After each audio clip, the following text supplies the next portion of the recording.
mental health, how to have a conversation with somebody about their mental health, and some tips about protecting our own mental health, and some of the services that we have available here at Baptist Care that's available to us and our families.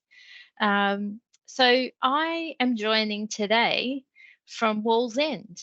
So I am coincidentally running a mental health awareness session for the community services team up here at Wallsend. So they're having a yummy lunch, and I've ducked off to talk to you guys for a little while. And my colleague Martine, who spends a lot of time running mental health first aid sessions, is here today as well. And we'll be running through a little bit of a PowerPoint for you. So feel free, if you've got any questions, to pop them in the chat, or to raise your hands, and we can clarify some things, because a lot of the stuff around our Flourish and our EAP, it's not widely known or understood, or you don't know who's able to use it and who's not. And so we're here to answer some of your questions today. Okay, so I'm going to start sharing PowerPoint. There we go. So you can all see that now. Great. Okay, so mental health. So we all are on a continuum of mental health all the time. It ranges from where there's, in the green area, no distress. And so this really means that the challenges that get thrown our way might be, not doing well in a test, not making it onto the team, not getting a job that I was going for, not getting a promotion, having to move house unexpectedly. When I'm in that green area, I'm able to bounce back. I'm showing a level of resilience. But from time to time, we move down that continuum into the yellow area, where it might be an existing mental health issue being worsening, or me developing a mental health issue for the first time. And we move into more severe distress. We might move into the mental illness patch. That's the red bit. But we are all experiencing mental health. Now, often in running mental health first aid, I come across people that have people in their life that say things like, just get over it, toughen up. Back in my day, we didn't worry about all these things.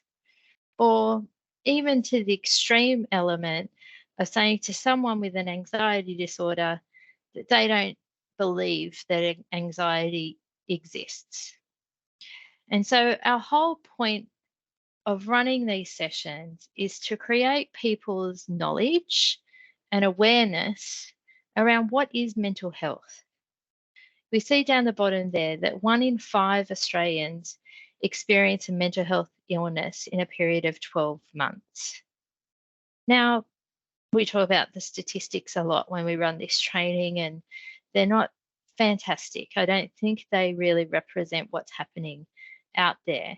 But even if that's a severe underrepresentation, it's worth us taking some time to acknowledge and learn more around how we can support each other.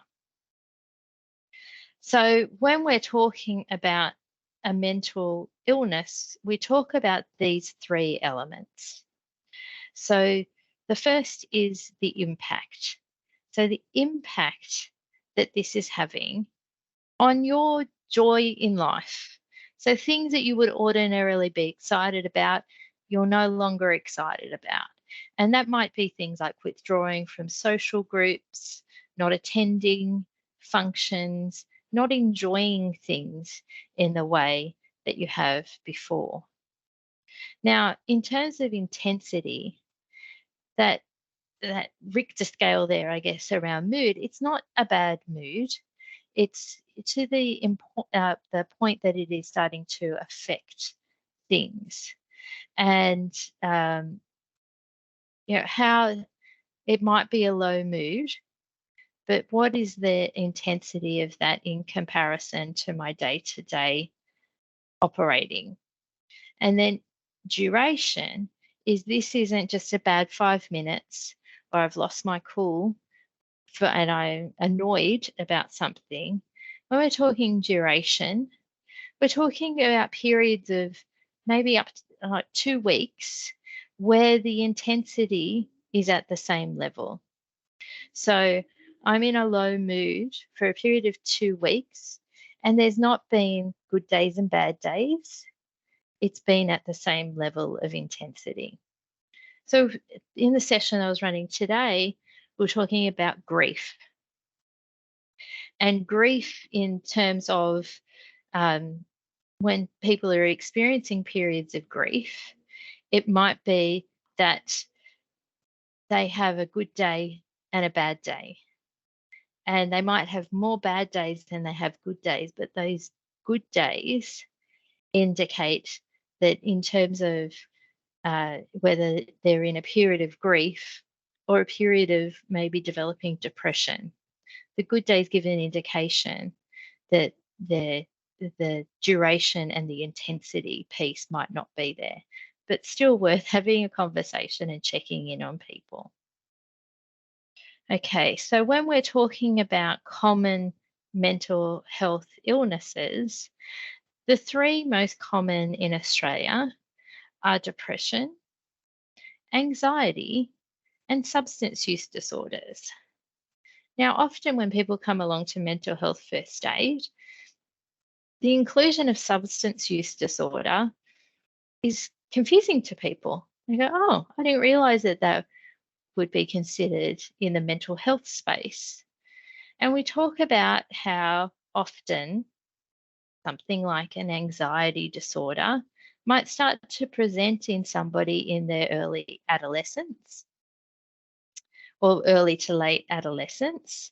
They're 16, 17, 18 years old, and they're starting to use things like alcohol or other drugs to help cope with the onset of anxiety issues. So there's a commingling of anxiety, depression, and substance use, and one can lead to another that can exacerbate another. So there's lots of commingling, comorbidity, the word that we learn some really great terms during COVID, comorbidity, 2 problems existing at the same time.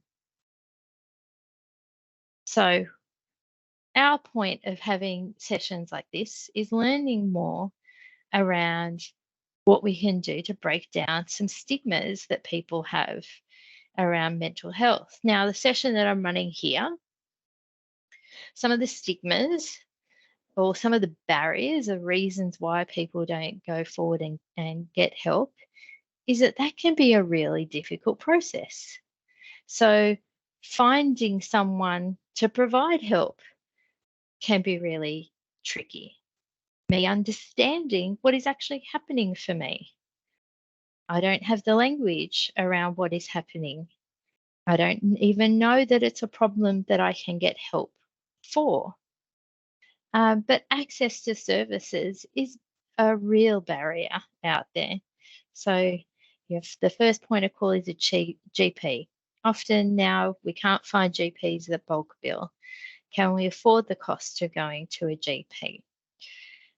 When I do want to go to a GP, are they somebody who really understands mental health and is able to give me support and options and talk me through what is a very, very complex system? So here at Baptist Care, we believe that early intervention is the key to everything. So remember that continuum. When we're at the green end, things are unresilient, I'm bouncing back. What we'd like to see is that we're able to have conversations with each other when we're starting to see that someone's perhaps not coping in the way that they used to. They're moving into that yellow area. and that we're able to step in and say, hey, is everything okay? I'd love to have a chat with you about what's going on. Because the earlier we can intervene with somebody, the earlier they can get help. And that might not need to be medical, it might be some lifestyle, exercise, and other things. It might be some therapy, some cognitive behavior therapy, talk therapies, and it could also be medication. But our role here is not to diagnose. Our role is to be there to support, offer some ideas, and offer it in a way that's non-judgmental. So these are two people that are having a conversation. How do I communicate with somebody in a non-judgmental way? It's so delightful that I'm running this all-day session here because we've just had this conversation. So we are hardwired as humans to be judging. We judge because it keeps us safe. So I can make an assessment as to, where do I walk at night? Do I trust this person? Do I know enough about them to be safe with them? And we're constantly making those judgments, and it's happening without us even knowing it. So we're hardwired to judge. But when we're having a conversation with somebody, we want to do it in a way that they're not feeling that we're judging them. And some of these skills are around just being with the person, taking our time, asking questions. So some of those questions might be, has this happened to you before? Have you had these feelings before? What's worked for you before? What do you think what are you willing to try? And delivering those questions in a way that the person doesn't feel peppered, that you're taking your time. So you're able to dedicate the time to sit with somebody. And also being prepared that they might not be ready to talk to you. So keeping the door open to say, I'm here anytime that you want to have a discussion, and keeping that door open. Now, if you're thinking, wow, that sounds really easy, Michelle, I'm sure it's not. We do run 2-day mental health first aid training sessions where you walk away with the opportunity to do an assessment to become a mental health first aider. And that role is not in terms of in your employment, but in your role as a teammate to others. So you're able to confidently sit down and have a conversation with somebody in your team. So if you're interested in doing that training, you can type in mental health first aid into My Learning. And I think we've got some sessions running. Martine's running them on a fairly regular basis. But today we've started to trial mental health awareness training. So that's a 1-day training session that really explores all the different elements of what is mental health first aid, how to have a conversation with somebody and understand some of the common mental health illnesses, the signs and the symptoms of them. We'll also be running a 2-hour session.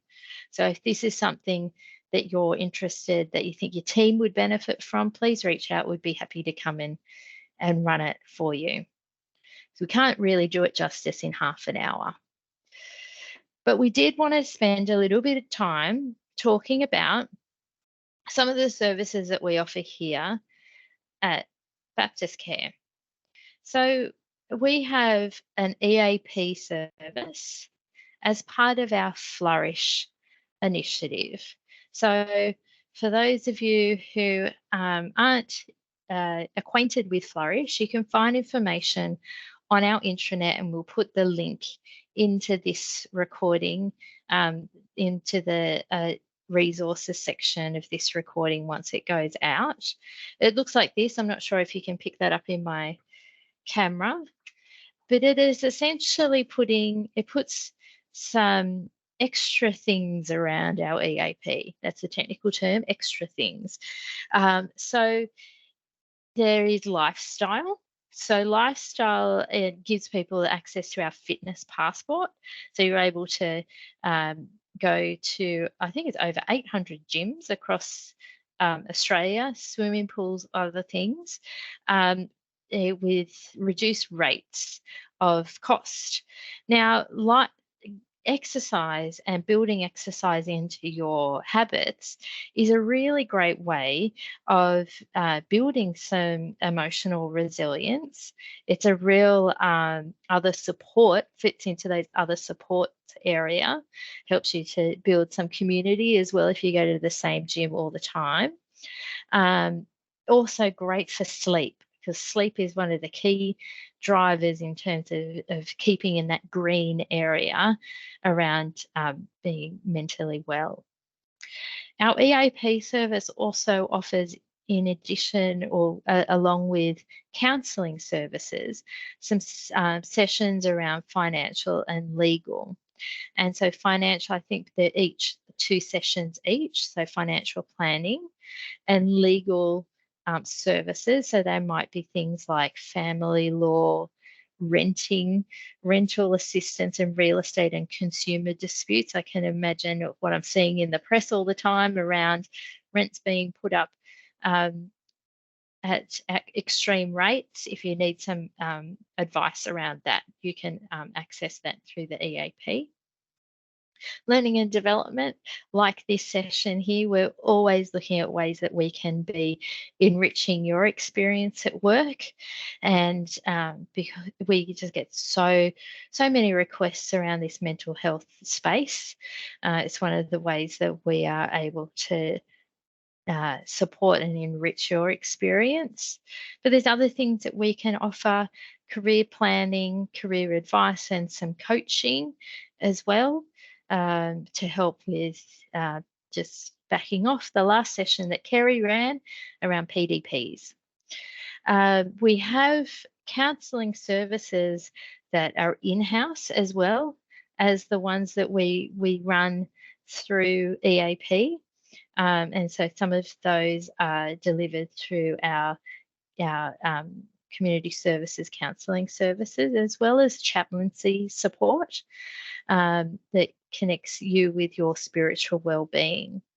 So not well understood here. I've gone around and asked some people, how many sessions do you get? Who's able to attend those sessions? So let me do some myth busting here. So we have up to 6 sessions a year available to each of us. That includes our volunteers as well, so employees and volunteers of Baptist Care. Our families are also able to access these services. So that would be people in your immediate household. I have to say, I've worked in lots of places that have an EAP service, and Baptist Care's approach to our to EAP, which is Employee Assistance Program, is very open and generous. So if you feel like you need more sessions than that, I encourage you to reach out to people like your HR business partner. In learning and development, we can also assist in that area if it's something that you feel that you need. Now, in terms of what happens with that service, so EAP is a completely confidential service. So when you ring the number, you will be triaged. So somebody will answer the call and say, you just need to identify yourself as a staff member, volunteer, or a relation of somebody who works at Baptist Care. And they will ask you a series of questions about the support that you're looking for and do their best to match you up with somebody who's a good fit for you. Now, we likened in the session that I was in that connection with a counsellor or a psychologist as being one that's as intimate as your hairdresser. So sometimes you just gel with your hairdresser and you want them in your life for the rest of your life, and other times it just goes pear-shaped. You might not gel with that person, and that is fine. You work until you find the right fit for you. It's as I said, a confidential service, so you're able to expect that there'll be some high level reporting of the number of sessions that people have had across the business, but no identification at all about, who has attended. There might be some generalized data around the nature of some of the sessions, and that will be high level again. So yeah, completely de-identified confidential service. It's separate to Baptist Care, so different organisation altogether.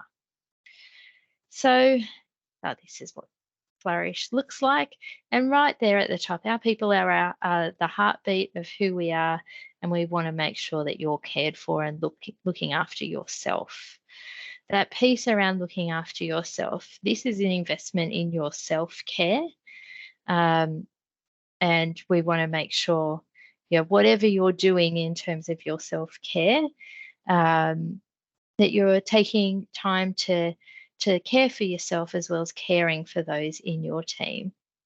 And that might be encouraging them to reach out to EAP. Now, when you're talking to people in your personal life, there might be people in your extended group, family or friends. EAP is a very common service that's out there, and sometimes those barriers around getting into a GP or not connecting with your GP the EAP service can be a really good stopgap measure in between to get somebody some help to get them started. Martine has pulled together this excellent resource, which is just some common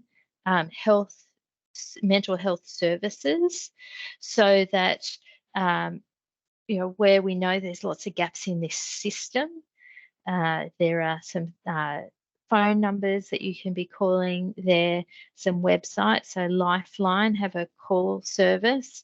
There's also text back services. We know that often people don't want to necessarily talk, and we'll put a whole list of services with the recording of this session.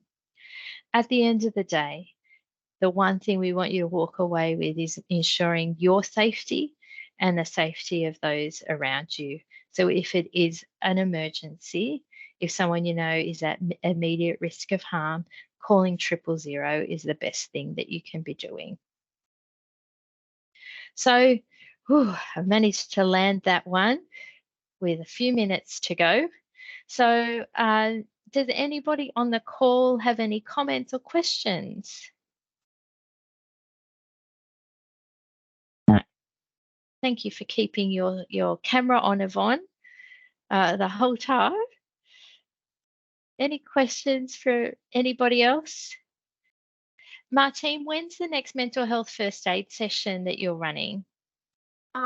It's at Norwest, and it is the 10th and the 11th of August. Mm-hmm. And I think I'm running a refresher the day before, aren't I? Yeah, yes, you are. Refresher is every 3 years. If you've done mental health first aid training every 3 years, you need to do a 4-hour refresher. That gives you another 3 years worth of first aider certification. So if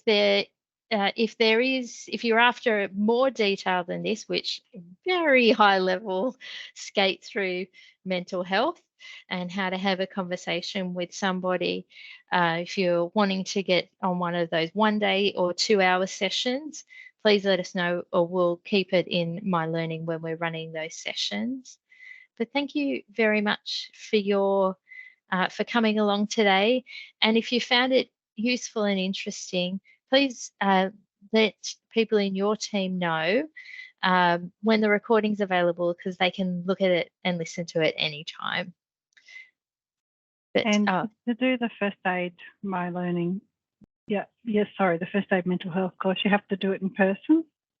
So we tend to only run them in person, Yvonne, because of the nature of what that sometimes it can bring up some things for people, and we like to unpack that in person. We do run them around the grounds. I think, is there one coming up in Campbelltown, Martine? Yes, there is. That's at the end of August. Sorry, I live in Canberra. No, we usually will run one in Canberra each year, so we'll make sure we give you a hoy next time we're down there. Yeah, that would be good. Yeah, we try and get as many people to them as we can when we're running them. Yeah. Cool. Excellent. Thank you. Thanks, everybody. Have a fantastic day. Maybe do something for your own self-care today. Go for a walk, pat the dog, whatever it is for you. Thanks, you. everybody. Thanks, Thanks, Michelle. Bye, Michelle. everyone. Bye. Bye.